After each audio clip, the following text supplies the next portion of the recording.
Dans un petit village paisible entouré de collines verdoyantes, vivait une famille respectée pour sa foi et son engagement spirituel. Le pasteur Samuel, un homme humble et dévoué, était connu pour ses prières puissantes et sa capacité à apporter la lumière là où l'obscurité menaçait. Il avait consacré sa vie entière à guider son peuple sur le chemin de la vérité, malgré les nombreux obstacles et les forces invisibles qui tentaient parfois d'ébranler sa mission. Sa femme, Esther, une femme douce mais vigilante, veillait sur leur foyer avec amour et sagesse. Elle était la colonne silencieuse qui soutenait leur maison, veillant à ce que chaque membre de la famille ressente la chaleur d'un amour sincère. Leur fils aîné, Jonas, était un jeune homme brillant et obéissant, promis à un avenir radieux. Intelligent et plein d'ambition, il était admiré pour sa gentillesse et sa discipline, incarnant l'espoir et la fierté de ses parents. Pourtant, derrière cette image parfaite, quelque chose d'invisible et d'inquiétant s'approchait, menaçant de briser l'harmonie de leur foyer. Ce que personne ne savait, c'est qu'une force obscure convoitait cette famille depuis des années, patientant dans l'ombre, attendant l'occasion parfaite pour infiltrer leur sanctuaire et semer la destruction. Tout commença lorsqu'un étranger arriva au village. Il se faisait appeler Onyekachi, un homme aux yeux perçants, à la démarche assurée et au sourire mystérieux. Personne ne savait d'où il venait exactement, mais son allure et sa voix douce captivèrent rapidement l'attention des habitants. Il ouvrit une petite échoppe près de la place du marché, vendant des objets rares et des herbes aux propriétés étranges, prétendant posséder des secrets ancestraux capables de résoudre les maux que même les prières ne pouvaient guérir. Sa boutique devint rapidement un lieu de curiosité pour les villageois, attirant ceux qui cherchaient des réponses rapides à leurs problèmes. Certains disaient qu'il venait d'une lointaine contrée où les mystères de la terre et des esprits étaient maîtrisés depuis des générations. D'autres murmuraient qu'il possédait un pouvoir qu'il ne révélait qu'à ceux qu'il jugeait dignes. Bien que la plupart des villageois l'accueillirent chaleureusement, Esther ressentit un malaise profond chaque fois qu'il croisait son chemin. Elle ne pouvait s'empêcher de frissonner lorsque ses yeux sombres se posaient sur elle, comme s'il cherchait à percer un secret enfoui au plus profond de son âme.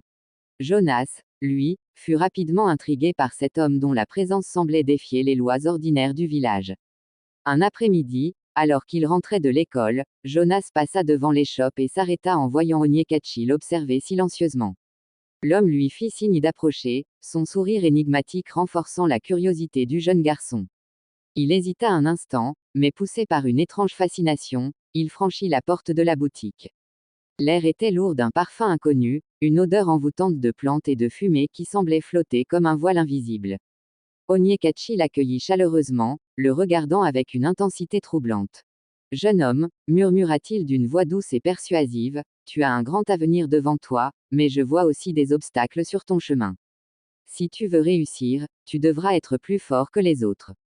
Je peux t'aider, ces mots résonnèrent profondément en Jonas, éveillant en lui un désir qu'il ne comprenait pas encore pleinement. Depuis plusieurs semaines, il se sentait étrangement fatigué et distant. Les prières familiales, autrefois apaisantes, lui semblaient pesantes et inutiles. Il ressentait un vide inexplicable, un besoin de s'affranchir de l'ombre protectrice de son père. Onyekachi semblait avoir perçu ce vide et se présentait comme la solution qu'il cherchait en secret. Avec un geste lent et calculé, l'étranger sortit un petit médaillon noir dessous sa tunique. Le médaillon, scintillant faiblement à la lumière, semblait absorber l'air environnant, comme s'il était imprégné d'une énergie ancienne et inconnue. Il le tendit à Jonas, ses yeux brûlant d'une lueur étrange. Garde-le près de toi, murmura-t-il, sa voix prenant une gravité presque solennelle. Il te donnera la force d'affronter ce monde et de surmonter toutes les barrières. Mais souviens-toi, ne le montre à personne, pas même à ceux qui t'aiment. Jonas prit le médaillon d'une main tremblante, ressentant immédiatement une chaleur inhabituelle s'en dégager. Il le glissa dans sa poche sans vraiment comprendre pourquoi il le voulait tant. Ce qu'il ignorait, c'est qu'en acceptant cet objet, il venait d'ouvrir une porte invisible, une brèche par laquelle les ténèbres pouvaient désormais s'insinuer dans sa vie. Cette nuit-là, Jonas eut des rêves troublants. Il se vit marchant seul dans une forêt obscure, les arbres tordus semblant murmurer son nom d'une voix froide et sinistre. Il aperçut au loin un immense palais immergé sous l'eau, scintillant d'une lumière verte et inquiétante. Des silhouettes sombres l'appelaient doucement, l'invitant à les rejoindre. Lorsqu'il se réveilla, son cœur battait à tout rompre, et une sueur froide perlait sur son front. Mais au lieu d'en parler à ses parents, il enfouit le médaillon plus profondément sous son oreiller, incapable de se défaire de son emprise. Peu à peu, il changea. Son comportement devint distant, presque hostile. Il répondait sèchement aux questions de sa mère, évitait les regards inquisiteurs de son père et trouvait des excuses pour ne plus participer aux prières familiales. Quelque chose en lui se rebellait contre la lumière qui avait autrefois illuminé son cœur. Un soir, alors que la maison entière dormait paisiblement, Jonas sentit une force irrésistible l'appeler. Il se leva en silence, ses pas légers sur le plancher grinçant. Sans comprendre ce qu'il faisait, il quitta la maison et se dirigea vers la rivière cachée au cœur de la forêt, là où Onyekachi l'attendait. Sous la lumière pâle de la lune, l'homme était entouré d'autres figures encapuchonnées, leurs visages dissimulés dans l'ombre. Il est prêt, déclara Onyekachi d'une voix glaciale.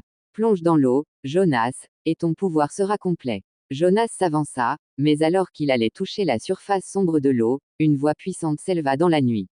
C'était le pasteur Samuel, guidé par l'esprit, qui avait suivi la trace invisible de son fils. Jonas, reviens à la lumière. Ces esprits veulent détruire ton âme, mais il est encore temps. Cria-t-il, la douleur et l'amour vibrant dans chaque mot. Un combat féroce éclata en Jonas. Les paroles de son père frappèrent une corde sensible qu'il croyait rompue. Il vacilla entre l'ombre et la lumière, tiraillé par deux forces opposées. Onyekachi, furieux, invoqua un pouvoir obscur pour l'engloutir, mais les prières incessantes de Samuel créèrent une barrière lumineuse. Dans un éclat aveuglant, le médaillon brûla contre la poitrine de Jonas avant de se désintégrer. Épuisé mais libéré, Jonas tomba en larmes dans les bras de son père. Peu importe l'ampleur des ténèbres, la lumière est toujours plus puissante. Les influences occultes cherchent souvent à s'infiltrer là où la foi vacille, mais un cœur sincère tourné vers Dieu peut toujours être délivré.